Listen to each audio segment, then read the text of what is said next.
There are 3 different surfaces on which tennis majors are played.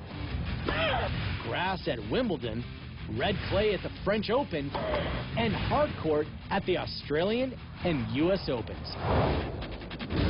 We recreated each surface here in the Sports Science Lab to examine the critical differences and how they affect play.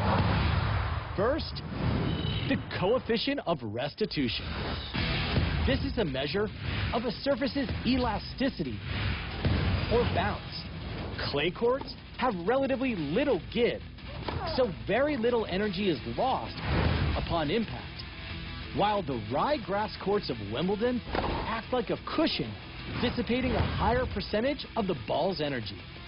A ball dropped from 6 feet above clay normally bounces about 4 feet 4 inches, roughly 6 inches higher than a hard court bounce, and about a foot higher than a grass bounce. Next, the coefficient of friction. The grittiness of clay acts like sandpaper, grabbing the ball's fuzz and slowing velocity by about 40%. Grass, on the other hand, is slick. Balls literally skid across the grass blades, losing roughly 30% of their speed. Hard courts are in between, reducing ball velocity anywhere from 32 to 35%. But what does all this mean for a player?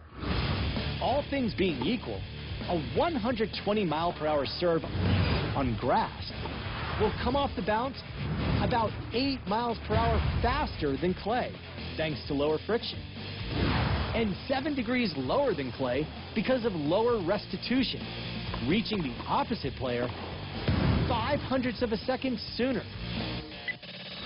That might not sound like much, but it's 17% less time after the bounce for the player to react. There's one area where hard courts blow past clay and grass: heat retention.